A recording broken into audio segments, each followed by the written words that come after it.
All right, everybody, welcome to the first ever episode of our AWO Podcast. Yes, we are talking AWO. We definitely did not steal that from anything. So we're brilliant. Real quick, my name is Jimmy the Penguin, and I'll be your host for today. You can refer to me as the Penguin because I will be definitely the smartest person in this trio. Introducing also is our resident women with knowledge. Yes, women can watch wrestling and they can know more about it than men, as you'll find in this episode. So let me introduce to you Kim Sparkles. Say hi, Kim Sparkles.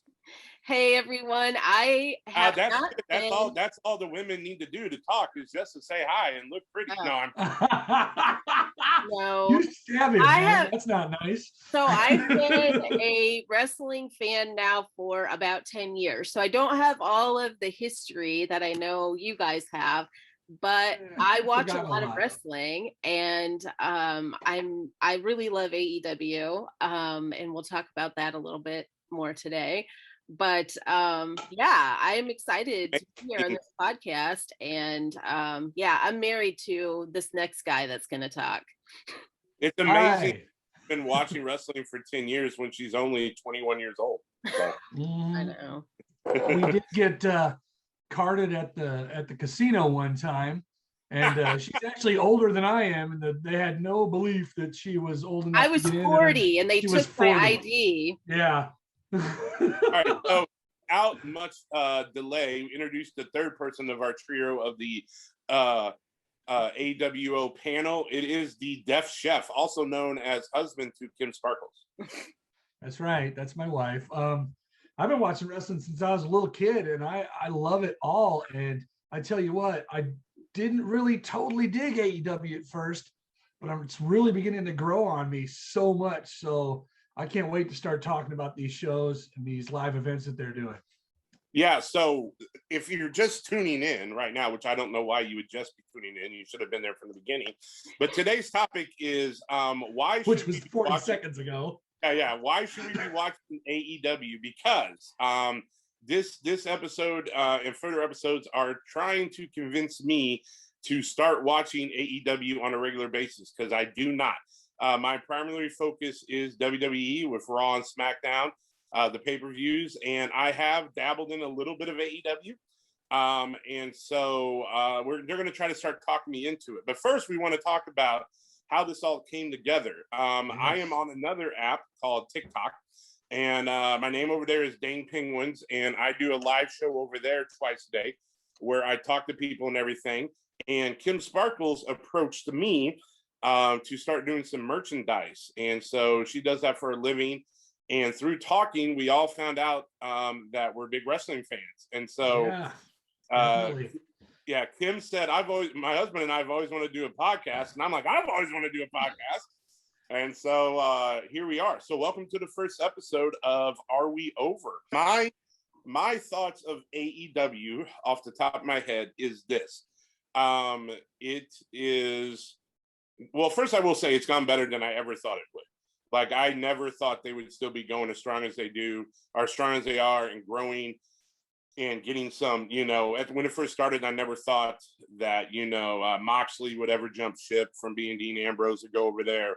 I never thought in a million years that Christian is arguably one of my top 5 of all time favorite, not best, but that one was of my a shocker when I saw that. That blew me away. I was like, so what? No. So and then I was a huge Rusev fan. I don't even know if he's still in AEW. I haven't been trying anything. Yes, but he is. So and even way back to when Luke Harper jumped over there and sadly passed away. So it's gone better than I thought. To me, it was just going to be another WCW, and I think they were doing some of the things that WCW did, which was they brought Jericho in, and he was that old time person, and and then they brought Shivani in, and I just kind of dismissed it because I was like, oh, it's just going to be WCW, and back in the day I was not a Nitro fan, So anyway, so that's my initial thoughts on AEW. Is it's better than I thought. It's lasted longer than I thought. I'll get into some opinions of some of the stuff I've liked when I have watched, some of the stuff I don't like. I couldn't even tell you like how many titles they have. I think they have a heavyweight title, they have an AEW champion, they have a TNT title. Is that right? Yep. And they have one heavyweight championship, not two. Okay. Then they have the TNT title, and then there's some tag belts right now. So is it the women's title? And the women's title, which is they're awesome. To the like WWE championship belt, the Intercontinental belt, the tag belts. You know, the TNT is what? TNT is like what, the US title, Intercontinental title? The TV title.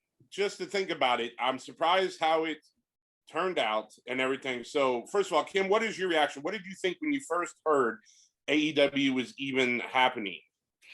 Well, I was super excited because it was around the same time where I feel like the quality of WWE was kind of going down a little bit. So, you know, WWE, I've been watching it for 10 years. And, you know, the thing that's the thing that frustrates me most about it is that it's kind of a repeat all the time. Like they're always going and doing a match and then a rematch and then a third match of the same thing.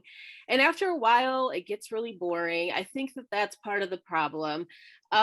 When I heard AEW was coming, I was just really super excited because that was going to be, I really felt like with Cody and everybody who was involved, Jericho, I was really excited to see what they were going to do. And they were talking about a revolution and how everything was going to be different. And so I was really excited about that. And then I was a huge Dean Ambrose fan. So once he moved over, I loved it. So that was really exciting.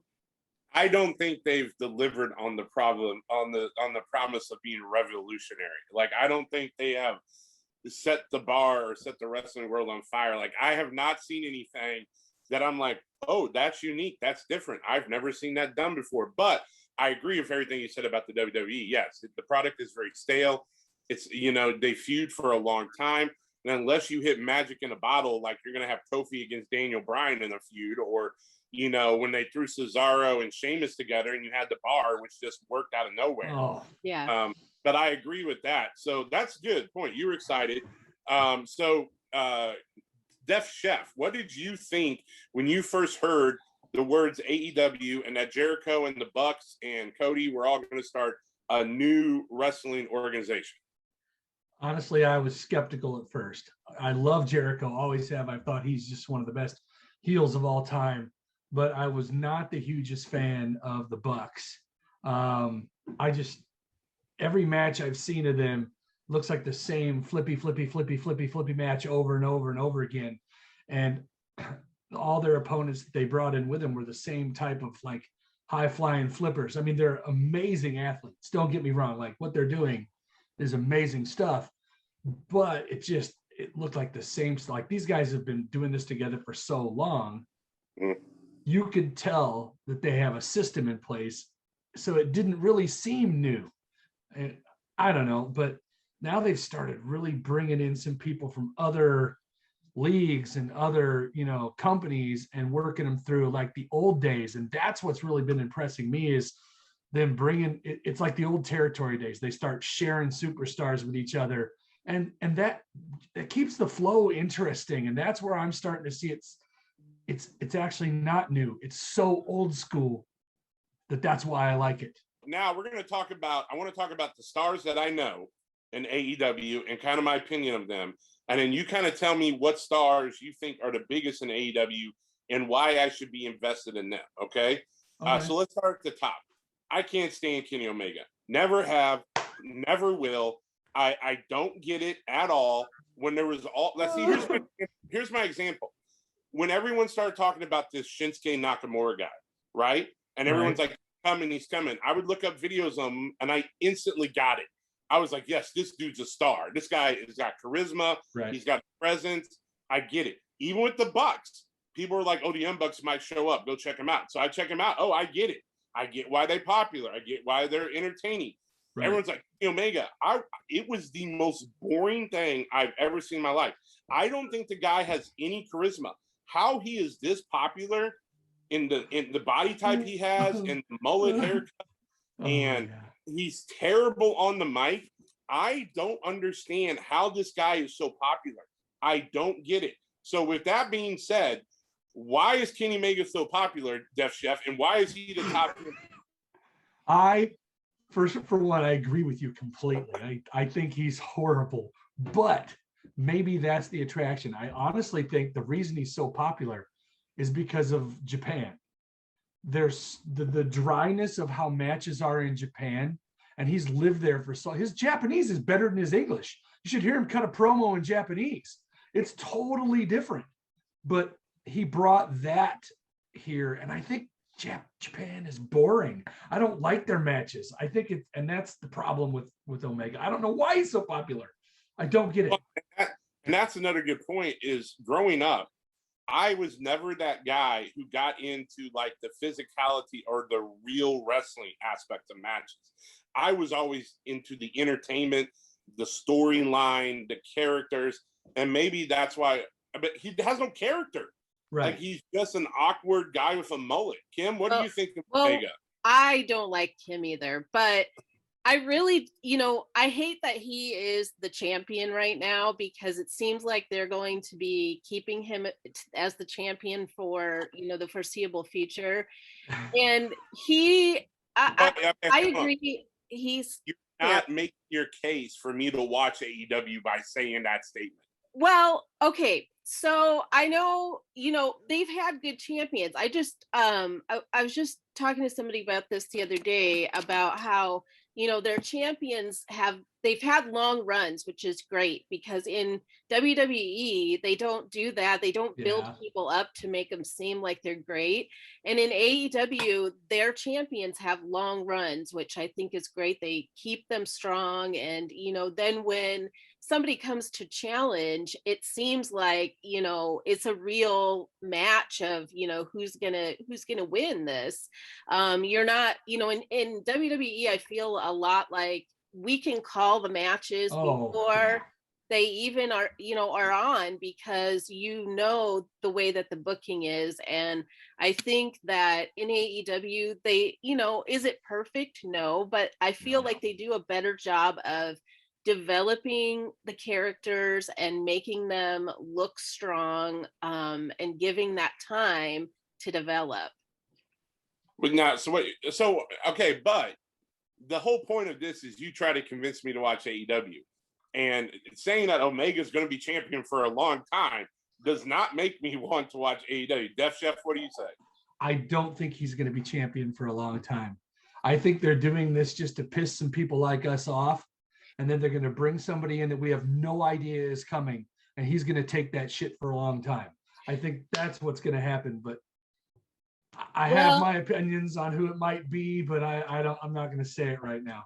Well, the thing is with this whole thing with Impact, I mean, they're doing kind of a thing with Impact where they're bringing some of their stars over, and Kenny Omega has been on Impact Wrestling several times, and he's going to be actually challenging Rich Swann for the championship on Impact.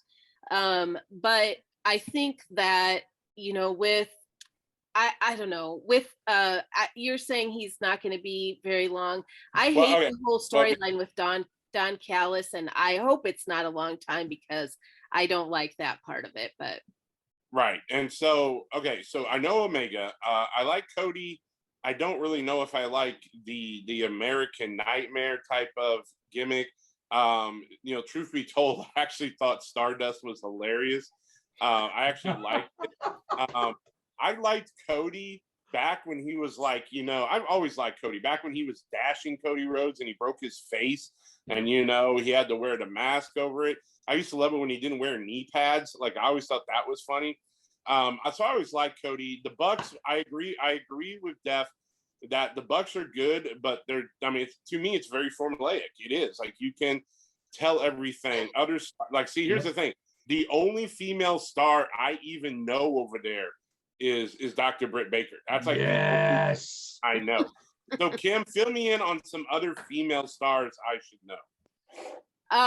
Well, Hikaru Shida has been the champion for a while, and I like her. She has she seems strong. She's not a big girl, but she seems really strong, and they've built her up like that.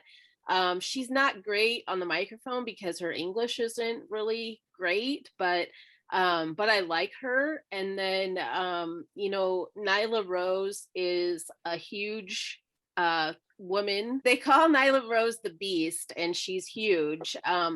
I think of her somewhat like Nia Jax in WWE, like they're similar. And sometimes I even want to call, because their names are so similar, I want to call them you're not making your case any stronger, because I hate Nia Jax.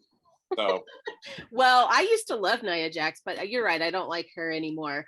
But Nyla Rose is, first of all, she's hilarious, and she is she's with Vicky Guerrero now. So Vicky Guerrero. Okay. Now I know who you're talking about. Yeah, so she's her manager. I'm actually a Vicky Guerrero fan. So she's great with Nyla. How are some of the stars that have crossed over, how are they doing? Like, let's talk about, first of all, this sounds really weird, but I was a big Swagger fan. No one liked Jack Swagger. I actually liked Jack Swagger. I thought when he was with Zebediah or whatever, and they did the whole We the People thing, like, I thought that was great. And like most things I liked, the WWE killed it. Just like Rusev Day, they killed Rusev Day. So how is Jack Hager or Jake Hager? How is he doing over there? I'll tell you, I think he's a beast. They took that MMA career of his, and he's actually won both of the fights he's been in real fights, and they're using that to hype him up. Man, he's one of their big machines for sure that they're using as a big guy, and he can really kick some butt. Okay, so you think that him moving over there was good? Yes. Oh, I do. And the minute people started chanting "We the People," it was so funny. Jericho squashed that crap so quick, and the pop for that was just huge when he was like, "That was horrible writing," and blah blah. Oh, the crowd freaked. It was so good. That was so good. Talking about Jericho, I don't like this incarnation of Jericho. I don't like it. I think he looks old. I think he has a dad bod. He is old. He is old. I call his moves the flabs of Jericho now. Like, I don't like it. I wish I think if he would have come in as like a talking head, or come in as like a commentator, but he looks awful wrestling. He has done some commentating, and it's been amazing. When he is actually there guest commentating, it's some of the best work. And I actually think maybe in his retirement, it seems like he's leaning towards that and is going to be awesome at it. I feel like they need to move Jericho into that role and maybe replace JR. As good as he is. Yeah. So, okay. So do you think it was more that Jericho went there because they needed name recognition and he was a good name? Or did he go there to kind of try to do one last giant push on his wrestling career? Because I can understand the name recognition thing, but he looks terrible in the ring. And he has ever since he stopped, right when he quit after, like, you're on the list. Like, that was kind of like the last big run of Jericho, and he should have just stopped. So I think Jericho has actually gotten to a little bit better shape than when he first started on the show. But I mean, he has the best one-liners that you could think of. He's hilarious. I mean, he is the GOAT, and he, what? Yeah. What did you just say? Oh God, he's one of my favorites of all time because his one-liners and everything. No, there's difference between saying he's one of your favorites to saying he is the greatest of all time. Well, I think he is. I think he is one of the greatest of all time. To say that he is the greatest, I mean, I know that's a whole different podcast. That's a bold statement. Well, who is your greatest? That's one of the things you're missing out on. Is you need to watch some of the Jericho moments from AEW. That is great. Okay. How is Ambrose / Moxley doing? Like, I know that he's expressed so much, like he has so much more creative freedom. I listened to the podcast where he just kept saying the creative process is crap in the WWE, which I agree with him. It's funny, like, I want you to convince me to watch AEW, but it's not like I'm the biggest WWE fan in the world right now, because I'm not, because it's an awful product. Alexa Bliss is probably the best thing in any wrestling anywhere right now. Yep, What totally she's agree. doing is phenomenal. And she's Like, not even wrestling. Alexa, stop. You talked about her and she chimed in. So, like, I don't think, like, but see, so it's not like, so anyway, how is Moxley Ambrose? How's he been going? What do you think of him? Stuff like that. Because I love Roman, hate Seth Rollins, and then Ambrose was kind of in between the two. Oh, see, now we're going to have a problem because you don't like Seth Rollins either, but that's another one. But I am a huge, huge Dean Ambrose fan. I have Dean Ambrose t-shirts, and now I have Moxley t-shirts. He is one of my tops of all time for sure. And I was so thrilled when he came over, and he had released a Twitter. He did a video. It was like a motion picture video, released that as a teaser. And then when he showed up, that pop was like so great. And he came in just so strong. And, you know, he was a good champion. I have to say, I wish that he would have been a champion not during the COVID time, because his whole championship was during COVID. And I think it would have been a lot better. But I think he does have a lot of creative freedom. And now he's paired with the other guy. But I hate that guy. Oh, I don't know that out of shape guy is that looks like an old man who's fixing a car somewhere. I have no idea who that guy is, but why in the world is he even getting screen time? He's looks one like of his best friends. They're friends in real life, but and they worked together in Indies a long time ago. That guy is terrible. That guy is terrible. He's good on the mic. You got to hear him talk, man. I saw the whole so good. I watched it 2 weeks ago, and I saw a whole segment with them too. And all I kept thinking was, who is this guy that they just pulled off the street? He didn't even look like a wrestler. Like, that is one of the things that people argue, is that, you know, when they're bringing people in from the indies, sometimes they're not as polished as people who, you know, have been on TV before. And most of their people have been on TV at some point before, but you know, they do have some that haven't. Okay, so the bottom line, though, Moxley moving over was good. Yes. Okay, what about the Revival, FTR? How have they been? They moved. Yeah, go, Corey. Oh my God. Okay, so they are probably technically some of the hands down best tag team wrestlers in the world. Straight up, they were not used right in the WWE at all. And when they showed up in that badass truck, by the way, that I wish was mine, and jumped out, oh my God, man, they just killed it. I hate FTR. I hated them when they were in WWE. I hate them on AEW. I am not a fan of theirs, but I don't like the Good Brothers at all. I never liked them at all. Yeah. You know, they're not that good. I know they're technically Impact. Transitions have been good. Some have been okay. Like I said, it's undecided yet what the Big Show or Paul White will be. It's undecided yet what Christian will be. I'm really ticked off about Christian not getting a new contract at the WWE. I think that's dumb. I know you are a fan of Luke Harper, and I was like devastated when he passed.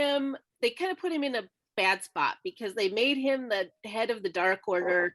People hated the Dark Order, and what was happening was that you know, they do a show on YouTube called Being the Elite. The Bucks have kind of a show that's on there. And what they did with him on there was hilarious. Awesome. He was so funny on there, and he was just getting to the point to where he was going to be a superstar of AEW. And then that happened, and it was, you know, it was just horrible. It's just another example of, we need to do a whole podcast sometime where we talk about, you know, what could have been, because there's many, Amy and Sandow, Luke Harper, Rusev, all those stuff that it could have been done. Let's get to some positive stuff I've seen, okay? And there really is only one positive thing that I have so far of AEW, and that is MJF. That is really the only thing that I have seen from the incarnation of AEW till now that I enjoy, that I look at and I go, that guy's a superstar. Yeah. That's somebody I want to watch every week. And the fact that he has Ty Dillinger, I don't know his name over there though, Sean Sparks. Like, I was a big Dillinger fan in the WWE, so I like that combination. Tully is terrible on the mic. FTR is terrible. I don't know who the big lagoon they have with that guy at the Pinnacle. Wardlow. Right, but MJF is the only thing that I've seen in AEW that, one, makes me mark out even a little bit, two, makes me want to tune in and see what he's doing, and three, I go, that guy could be a future of any company. Yep. Like, he's the only one. So tell me your thoughts, Kim, on MJF. I love MJF. He is definitely going to be one of the best heels of all time. And the thing about him too is that he just carries on his character everywhere he goes. He is an ass to people in public at signings and stuff when he meets people. He, people are filming him and he is cussing them out and saying stuff to them, and little kids, little kids. And it was what KO tried to do when KO first came in. Corey, Chef, tell me your thoughts on MJF before I tell you my final thoughts on MJF. I think he's probably destined to be one of the greatest, if not the greatest, heel on the mic I've ever seen. And the guy can work. He can wrestle his ass off. Okay. And I want to see this combination, him and Britt Baker together as a mixed tag team, because she is just as damn good on the microphone as him. I had to throw one of the more women in because there are a lot of good ladies in this program too, and she is just as damn good on the mic, if not better than MJF right now. I don't know who's teaching her how to cut promos, but they're getting so good. Is MJF in some ways a clone of The Miz? No, I think he's the best parts of The Miz and Jericho. There you go. He's like Miz. No, but yeah, you have to say that some part of MJF was influenced by The Miz.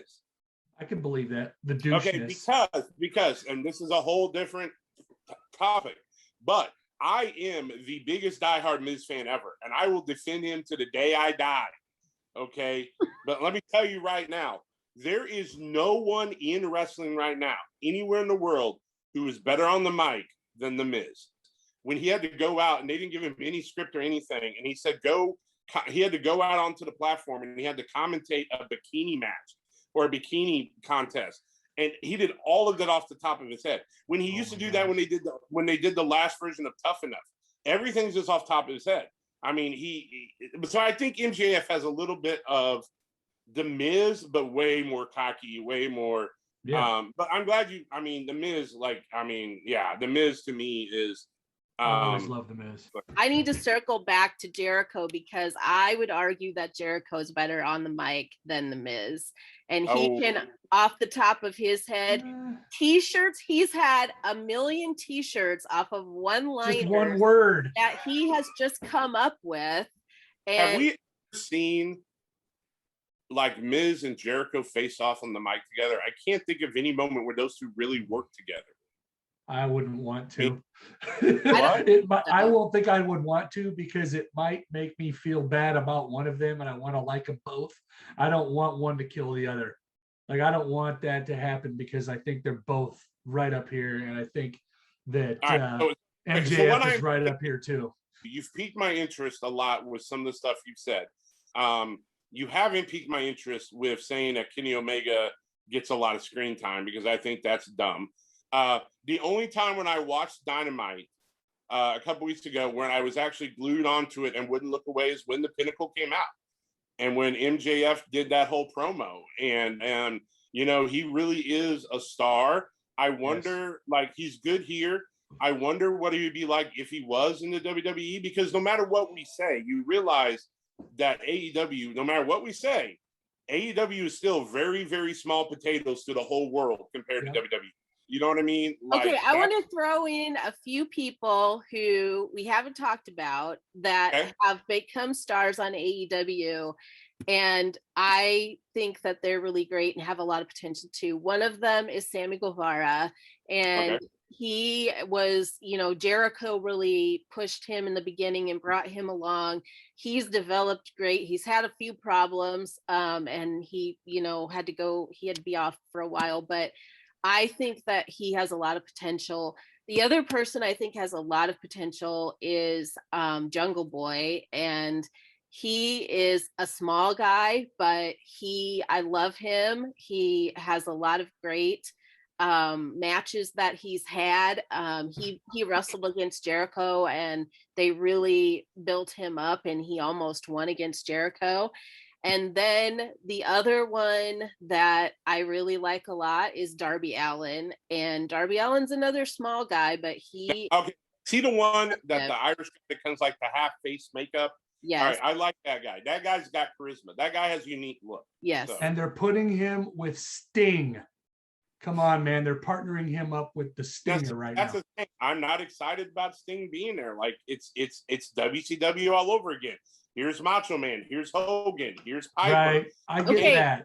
You need to go back though and watch off the last pay-per-view. They did a cinematic match with Sting and Darby Allin against Ricky Starks and Ryan Cage and all those people. Anyway, they did a cinematic match, and that was awesome. It was a great match, and Darby Allin, they showcased Darby Allin, what Darby Allin does best. He will do anything. Like he has relentless tattooed on him, and that's what he is. He fell off a building. Was it better than Taker AJ cinematic match? Because it was on par. You say what you will about COVID and what they did with WrestleMania and everything, and I will give WWE big props to still trying to pull off WrestleMania. I will always do that, because that scenario forced them to think outside the box. And therefore, we got that cinematic match. Yeah. And if that's Taker's last match, that's phenomenal. Kim, you need to send me that link. I will watch that cinematic match. I mean, it's not like I don't like Sting, but look, it's doing what WCW did. Here's Christian. Here's Paul White. Here's Sting. They're all way past their prime and shouldn't be in the ring, but here they all are. And that's what killed WCW. Well, in the ring, though. Yeah, in the match the cinematic match, Sting took a few bumps, but not a lot. It focused mostly on Darby Allin. And I think that the pairing of those two is really good because they're similar. And there's a similar style. And Corey and I were talking about that even before Sting came.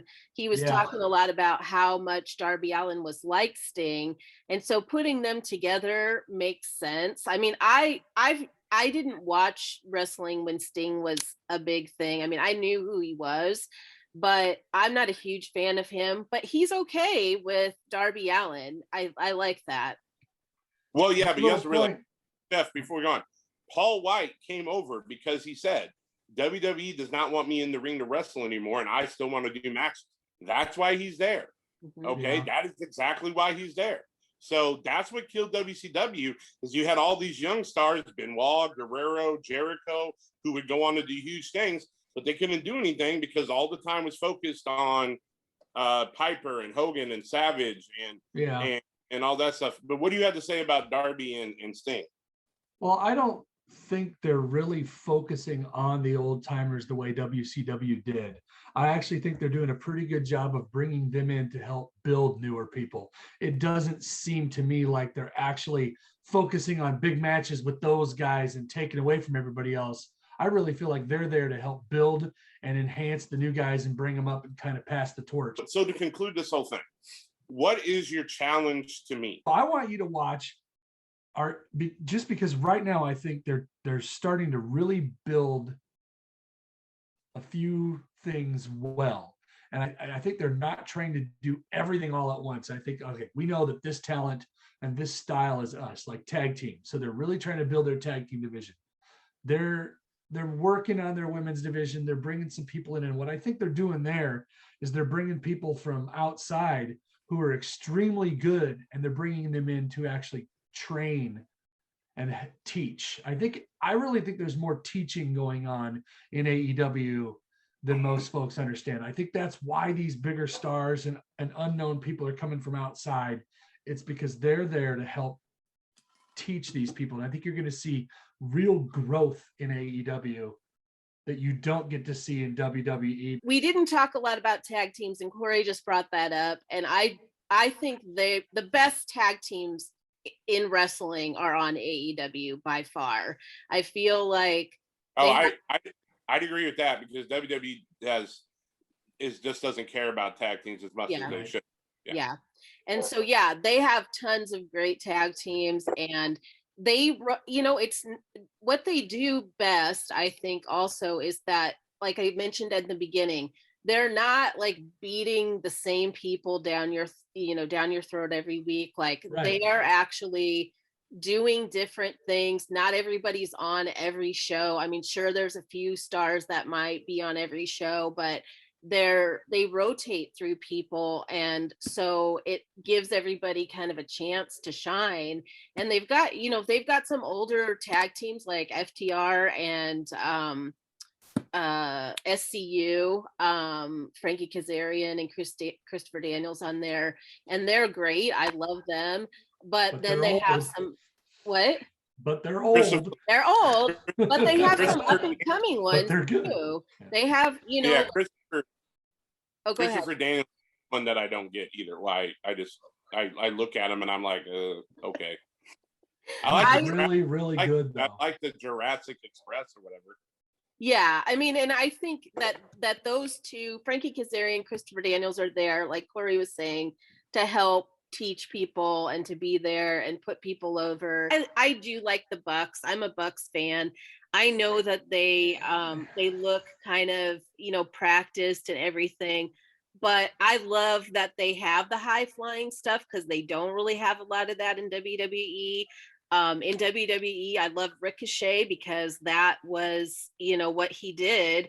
And I like that kind of stuff. So I like them. Private Party does the flips and stuff too. And I like them. So I feel like their tag team is really great. And like Corey mentioned, the women's division is coming along. It's been kind of slow, but Britt Baker, she was injured for a while. Now that she's back, I think you're going to see a lot bigger thing. And the match that she just did with Thunder Rosa, that was the main event on a recent show, that is one of the best matches that they've done. And everybody, people all over were talking about that match. So even I saw that even Charlotte on WWE had commented on a Twitter about that match, saying that it was fire. So she even, is acknowledging how great that was. You're not winning me any points, because I think Charlotte's terrible. I'm not a fan of Charlotte either, but no, we're not. We're not Charlotte fans. Here's what I think. I am intrigued by obviously we talked about, I'm intrigued by MJF. I'm intrigued by Moxley, but I don't like that he's paired with his friend who doesn't look like a wrestler. I am intrigued by the Sting Darby thing. That makes me want to tune in. Britt Baker, you talking about her being on the mic, makes me want to tune in. I would like to see Nia Jax person who is funny. So that intrigued me. About that. So there are things to intrigue. So I need to go watch that Sting match. And I need to watch that Britt Baker match. And then, and I need to watch, I need to watch Dynamite, at least watch it in fast mode, like I say, which I fast forward through stuff and everything. And then we need to do another recap after I've watched it for a couple weeks to tell me what needs to be done. So with that being said, thank you all for tuning into the first episode of Are We Over? We hope that you enjoyed it. Make sure you email us at areweover@gmail.com and let us know your thoughts, and follow us on YouTube and on TikTok and Twitter and all that fun stuff.